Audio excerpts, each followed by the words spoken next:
très grand bonjour à tous. Bienvenue dans cette nouvelle session de chronique en compagnie de Jérémy Tubiana, responsable ETF des plateformes digitales de BNP Paribas Asset Management. Bonjour Jérémy.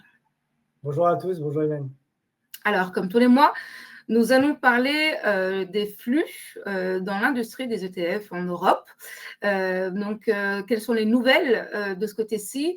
Quelles sont les grandes tendances qui se sont dessinées, notamment pour le mois de juillet? Alors, ça reste encore un mois très poussif en juillet. Donc, on est, pour remettre un peu de contexte, 2025 est pour l'instant la meilleure année de collecte dans l'industrie des ETF UCITS en Europe. Le mois de juillet est complètement aligné avec la tendance que l'on observe depuis le début de l'année. Donc, on a à peu près 25 milliards de collecte en juillet dans l'industrie UCITS ETF, dont 20 milliards, un peu plus de 20 milliards sur la partie action et à peu près pas loin de 4 milliards sur la partie obligataire.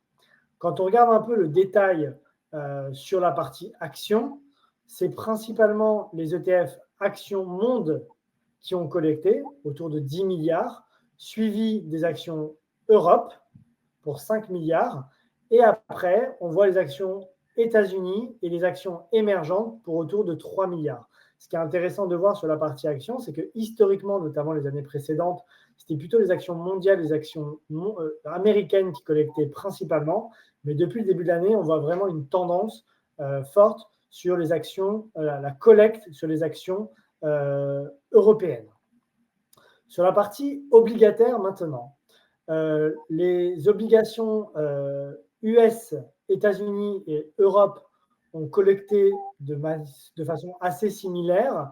C'est simplement les sous-jacents qui ont collecté différemment. Sur la partie européenne, on a plutôt vu une collecte sur les obligations d'entreprise et les obligations à haut rendement, tandis que sur la partie américaine, on a vu plutôt une collecte sur ce qu'on appelle les ultra shorts.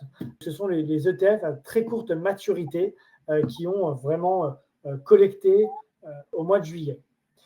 On peut faire un point également sur la partie plutôt ESG, donc tout ce qui est investissement environnemental, social et gouvernance. Donc là, au mois de juillet, on a eu à peu près 5 milliards de collectes de façon assez équilibrée. Donc 5 milliards rapportés aux 25 milliards que je communiquais sur la collecte globale en juillet. Et donc, c'est assez équilibré entre les actions et les obligations. Il y a une classe d'actifs dont on parle de plus en plus, ou un type d'ETF dont on parle de plus en plus, ce sont les ETF actifs. Et donc, là aussi, on a eu une collecte positive sur le mois de juillet, avec un peu plus de 2,5 milliards.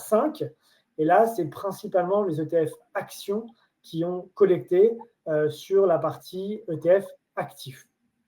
Donc voilà, dans son ensemble, la vision un peu que l'on a sur le marché des ETF en Europe au mois de juillet. Pour refaire un petit peu un petit historique sur les encours qui existent aujourd'hui dans l'industrie des ETF en Europe, on est entre 2200 milliards et 2700 milliards en fonction des sources qui peuvent exister. Et depuis le début de l'année, on est sur une collecte qui est au-dessus de 170 milliards, avec 80% sur les actions et plutôt 20% sur le marché obligataire. Donc, une tendance encore très positive. Attendons de voir ce qui se passera les mois prochains. Une tendance record même, par rapport aux années précédentes. Okay. Absolument. Merci beaucoup, Jérémy. Merci pour ce nouveau flash info sur la tendance des flux. Donc des ETF pour l'Europe, notamment l'industrie en Europe, et ce pour le mois de juillet. On se retrouve dès le mois prochain, dès le début du mois de septembre, pour faire un point équivalent concernant le mois d'août. Merci énormément, Jérémy. Merci, Hélène, et à très vite.